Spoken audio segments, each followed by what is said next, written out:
Kính thưa cộng đoàn, hôm nay chúng ta đến với Đức Trinh Nữ Maria trong giờ hành hương.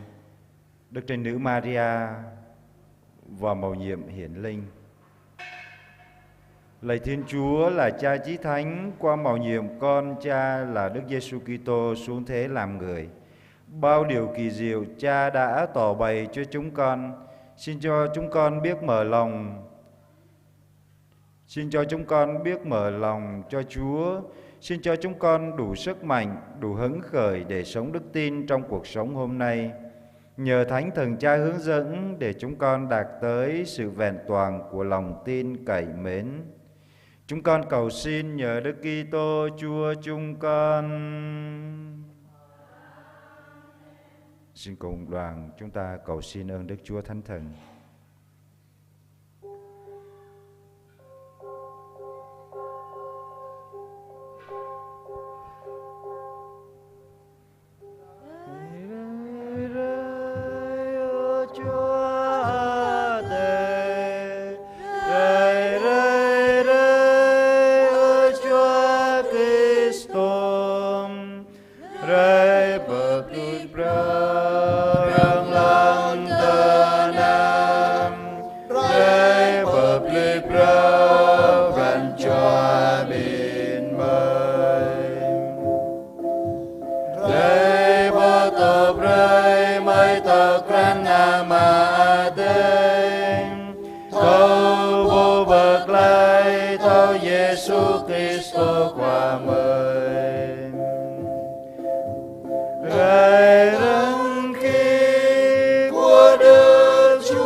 Lạy mẹ Maria, mẹ đã đón nhận Chúa Giêsu con Thiên Chúa vào cung lòng và vào cuộc đời của mẹ.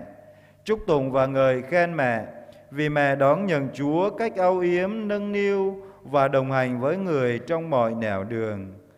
Nhưng trong khi nhiều người còn hững hờ, quay lưng hay chối bỏ Chúa, lạy mẹ xin cho chúng con có tấm lòng khát khao như mẹ. Xin cho chúng con luôn ý thức Chúa đang hiện diện và đồng hành với chúng con trong mọi nẻo đường của cuộc sống. Lạy mẹ, xin mẹ truyền cầu cho chúng con. Tin mừng Đức Giêsu Kitô theo Thánh Mác-thêu. Họ lên đường và kìa ngôi sao họ xem thấy ở đông phương lại đi trước họ, mãi cho tới nơi đậu lại trên chỗ hài nhi ở. Lúc nhìn thấy ngôi sao, họ hết sức vui mừng, và khi tiến vào nhà, họ đã xấp mình thờ lạy người.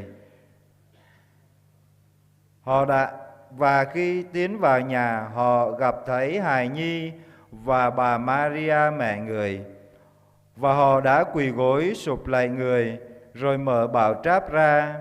Họ đã dâng tiến người lễ vật vàng, nhũ hương và mục dược. Và khi nhận được lời mộng báo đừng trở lại với Hê-rô-đê, họ đã quay đường khác mà trở về xứ sở mình. Xin mời cộng đoàn ngồi. Hỡi các bạn người đi tìm Chúa, ngước mắt lên thẳng ngó trời cao, kìa xem điểm là ánh sao, hào quang rộng tỏa khắp bầu không trung. Ngôi sao ấy ngời trong vẻ đẹp, ánh trời hồng nối kết trăng thanh. Báo tin hồi lớn hình thành, Kitô cứu Chúa mặc thân xác người. Vì vua nào quyền uy cao cả, khiến bầu trời run sợ oai nghiêm. Muôn thiên thể chợt im lìm, thinh không ánh sáng dịu mềm nhường tơ.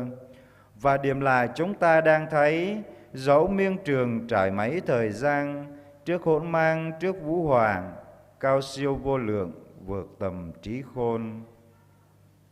Nhìn thấy những điểm lạ ấy, các nhà đạo sĩ đã vội vã lên đường để tận mắt chứng kiến vị vua mới sinh ra đời. Họ hối hả, sự hối hả của các đạo sĩ cũng nhắc cho mỗi người chúng ta không ngừng hối hả ra đi mà thờ lạy Chúa. Khi dám bước ra khỏi khung cảnh đời sống quá quen thuộc thường ngày mà đến viếng Chúa, khi dám đứng lên khỏi những lôi kéo của vật chất nặng nề để được chiêm ngắm Chúa, khi bước ra khỏi những cám dỗ để hồi tâm, khi hạ mình trước những cay nghiệt của cuộc sống. Lạy mẹ, mẹ là người đầu tiên đi tìm Chúa, vì trong mọi công việc của cuộc sống thường ngày, mẹ luôn ý thức làm theo thánh ý Chúa. Chúng con cảm thấy rõ ràng nơi ngôi nhà ở Bethlehem, trong căn nhà ấy mọi sự đơn sơ giản dị nhưng chất chứa sự bình an, của niềm vui, của sự đầm ấm thật lạ lùng, bởi vì căn nhà ấy có Chúa ở cùng. Chúng con cũng xin mẹ cho chúng con có tâm hồn, tấm lòng như mẹ. Trong mọi nỗi buồn vui của cuộc sống thường ngày, luôn bình an vì có Chúa ở cùng. Trong mọi bộn bề của cuộc sống, xin bình an của Chúa hướng dẫn chúng con biết hành động, biết sống cho trọn vẹn và xứng đáng là con cái Chúa.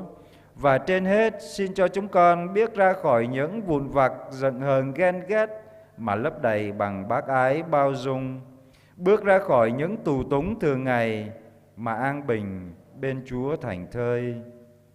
Lạy mẹ, xin cho chúng con biết không ngừng nhìn lên Chúa và luôn hướng lòng về người, và nhờ lời mẹ truyền cầu cho chúng con, xin cho chúng con biết sống thanh thoát hơn với những lôi kéo và cám dỗ của thường ngày. Ơn Maria, rồi nay bình cờ ơi một trò mèo lại hàng ý Ibo hem hà dạ hàng bọa hàng kru gom mà giang Giêsu qua bờ bu bờ đá amang tờ lời hở tiếp ý ở mị ý cho cả tụ lấy Giêsu qua hàng hở tiếp rom tôm nhu amang tờ lời hở tiếp ý canan là nào Giêsu qua tổ tôm hàng abipran cho ý càng cờ oai đời hàng hu ha ra hở tiếp tôi ngạ tôi tum tờ lời qua giang ngày tay kiang amang ana nhu con sa cho Giêsu qua rồi câu ý ami eo lại gum chru rồi cả abi bang bin gam ơi bin clack tổ buôn tiêu hiu bồn ở tay đoạn prubra ở tay mừng ý rồi câu cho ở tay ý cho ở tay mừng qua giang ở tay bờ bụp rồi cả bin gam ơi mau bran cho đoạn lại hàng ama tay hàng bờ sang hai tay bô hàng job tờ lời job bưng ai bin gam ơi cho cả tụ lê mừng qua giang ở tay bờ bụp rồi bên đi cái ý ở ambi do cơ màu ý tổ rôm tôm bin gam ơi ý lu bran cho nào mà nuôi bin gam ơi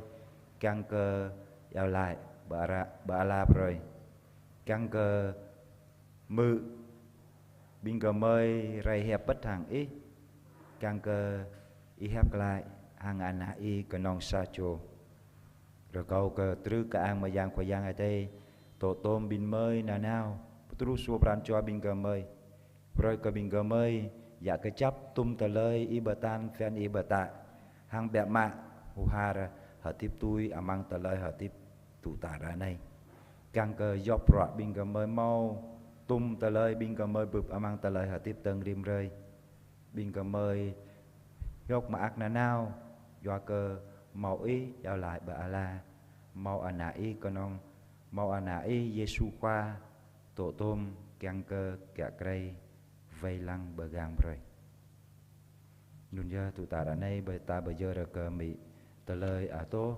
hàng bây giờ ra cờ mị tum bô bờ nga càng cơ bờ đá pran cho càng cắp bin ta hàng mị Maria mị nong cũng chru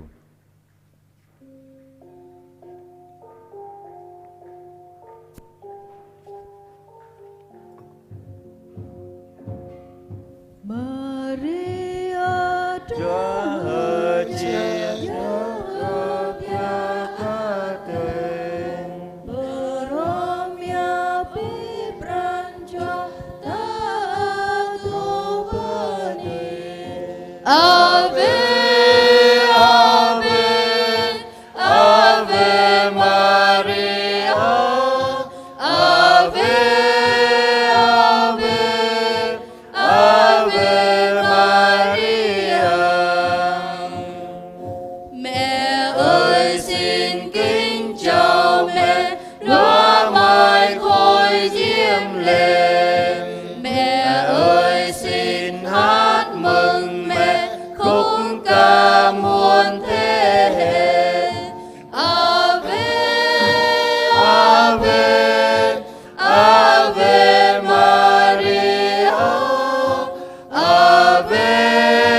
tạ ơn mẹ.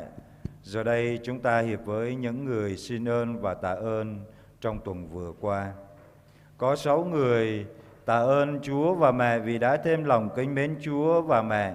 Có 3 người tạ ơn Chúa vì đã biết vâng nghe theo thánh ý Chúa. Có 4 người tạ ơn Chúa và mẹ vì chịu bỏ tội lỗi và tính hư nết xấu. Có 9 người tạ ơn Chúa và mẹ đi đường được mọi sự bình an.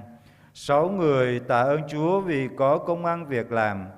3 người tạ ơn Chúa vì đã cho gia đình sum họp hòa thuận thương yêu nhau. Có 6 người xin tạ ơn vì gia đình được mọi sự bình an. Có 2 người xin ơn như ý. Có 3 người xin tạ ơn Chúa, con cái ngoan ngoãn học hành tấn tới. Có 3 người xin tạ ơn Chúa và mẹ vì khỏi đau ốm bệnh tật. Có 1 người xin tạ ơn cầu cho các linh hồn. Có 1 người xin tạ ơn vì đã được cứu giúp trong những cơn gian nan khốn khó. Có 2 người xin tạ ơn Chúa và mẹ vì đã ban cho tâm hồn được mọi sự bình an trong cuộc sống. Hiệp cùng mẹ Thiên Chúa, chúng con xin tạ ơn Cha.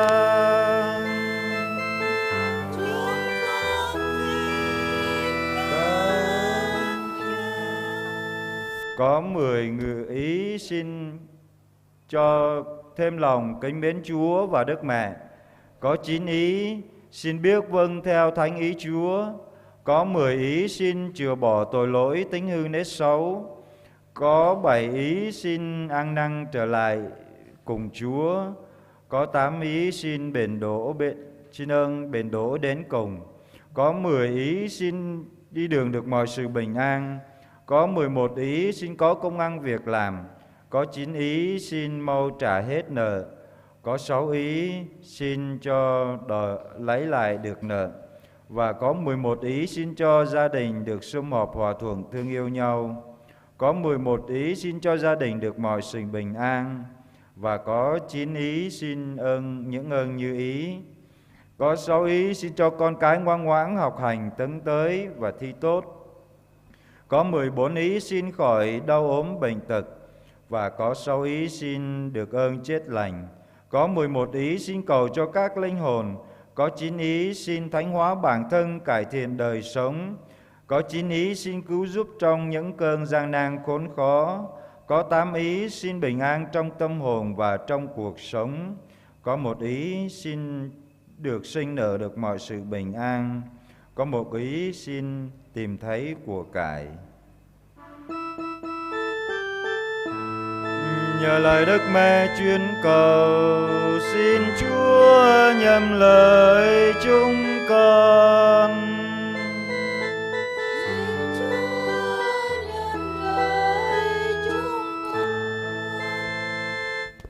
Mô bà chô bani cờ quay giang tây cơ năng mì Maria ao lại gum chru rơi cơ nhu màu bờ thim ran khắp quay giang tây hàng mì Maria màu sa chô bani thâu mười hép quay giang tây màu sa chô bani màu bưng bây giờ từ lời hở tiếp amang rạ bờ com trời chan màu bà chô bani cơ nào amang chalan màu ronuk ronwa màu clau chô bani do màu bưng màu rạ mạ màu clau chô bani do cơ màu bưng sang lộ bờ góc mút rom amang bran choa càng khắp toa chô bani màu bưng sang lộ màu ronuk ronwa sa chô bani cơ màu bưng tui bran toa chô bani do cơ màu bưng anak sang ram di tui belong chin tru toa chô bani do cơ màu bưng lâm rọn nọa màu sa chô bani do cơ màu bưng bờ hờ chi trời bô bập ly từ lời hở tiếp clau chô bani màu bưng gum chru lâm tờ nạp tờ nòng sa chô bani do cơ màu bưng tờ keng là anak hem toa chô bani do cơ màu bưng màu anak bạ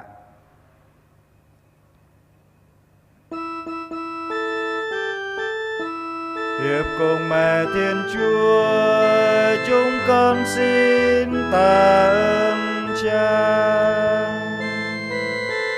Chúng con xin tạ ơn Cha. Màu bần chô rồi cầu bưng bờ thêm ran khắp qua giang ở đây hàng à mị Maria.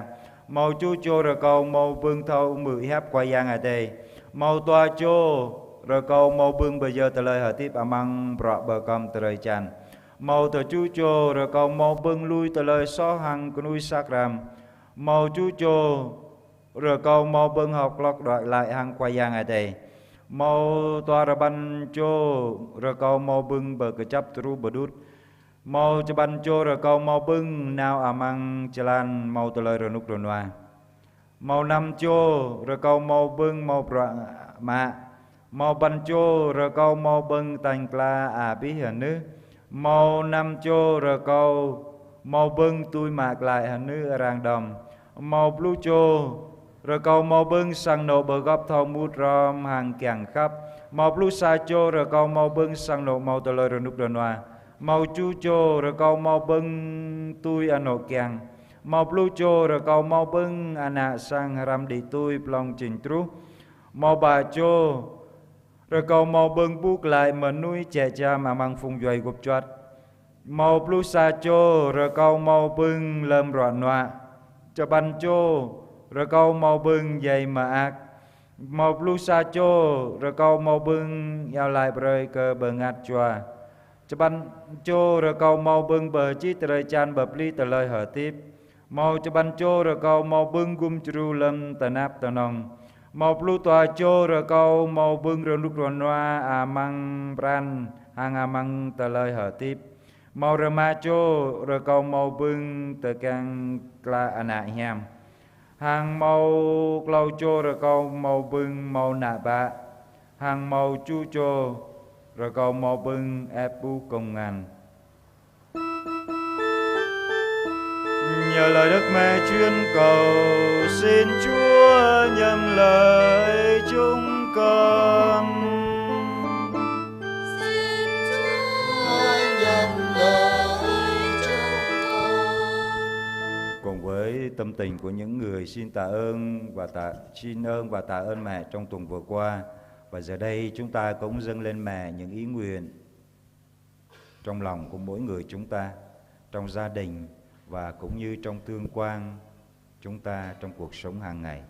Xin Mẹ cho chúng ta luôn biết noi gương Mẹ. Mọi sự chúng ta gặp, những điều chúng ta đang có, chúng ta biết sắp xếp và sống sao cho đẹp ý Chúa trong cuộc sống ngày hôm nay. Vì thế chúng ta cùng dâng lên Mẹ với lời kinh lạy Cha và kính mừng bằng tiếng Gia Rai.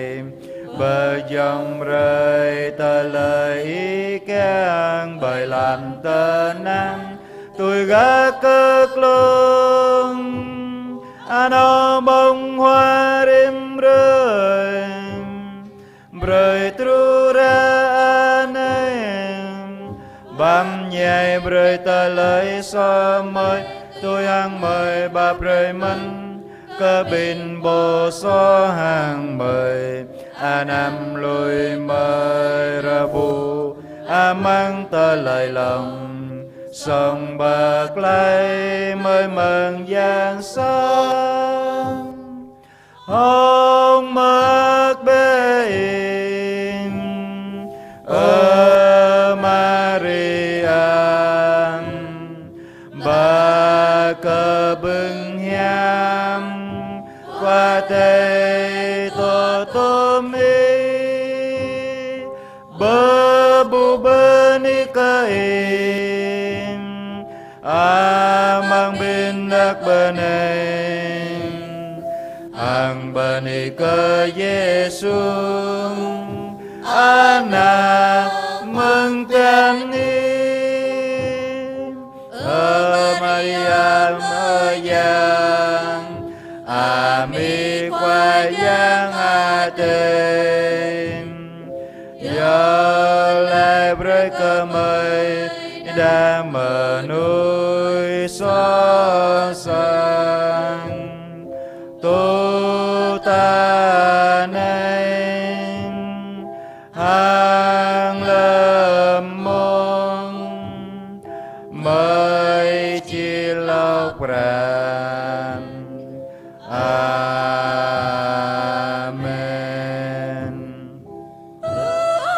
Cảm ơn hằng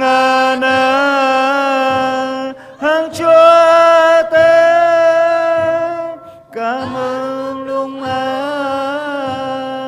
trưa này trưa nước noa long la amen. Xin mời cộng đoàn quỳ chúng ta đọc kinh tuần cựu nhật kính Đức Mẹ Hằng Cứu Giúp.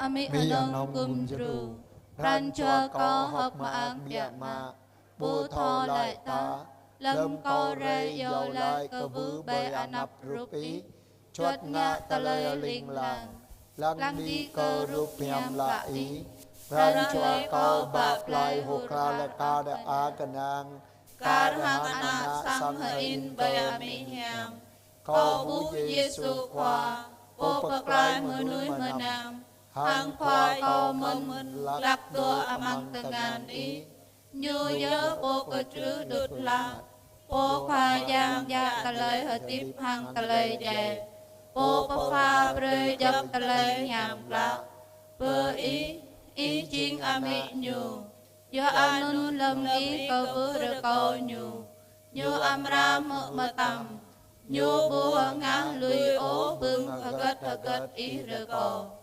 Anun ami Giêsu khoa do cơ nhập ý cơ vư rơ câu do lại cùng Giêsu khoa mực sót Anun có cơ vư rơ câu hàng ý amang tua pan rơi ane pre cơ câu bưng ane có do lại api pran cho hàng hơi in cơ chắp ý amra do lại cùng pre cơ câu ami ra chi dạ dòng Ima ang cakap tu le anan ami hanong kumjru Kang ke pedut besur prancua bing ke mei genang ke in ke i Hanun kau ke bur kau i kapap kumjru kau nanau Amang jap ani tu anok nau Lem yang sat le plet Lem hamo telai song Lem buk telai tenap amang telai hutip Hang biak mak nyu amang mung cik loh pran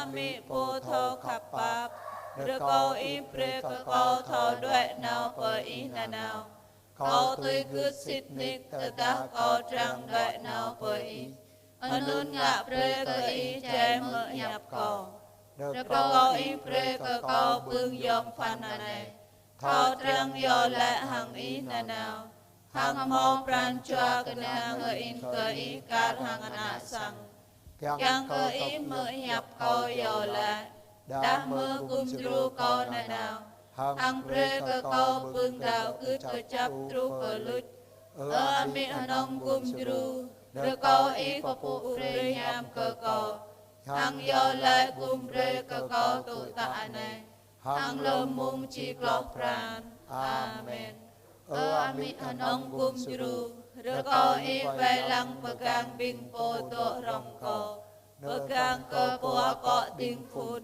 ke kul cinumayan ke lon dia kau ke sang anok kau ke ade amai ade ayong kau ke bing ayat hang api pang bing po tanap tut renut ke bing pengat chua tu amang ani pagai ami Maria nong kum juru rơ câu y yo lại kum pre ke kau da ơi an phong số vô về lăng cầu càng cầu rơ câu y kum tru câu lâm cơ bát lư thọ đoại nào tuần mi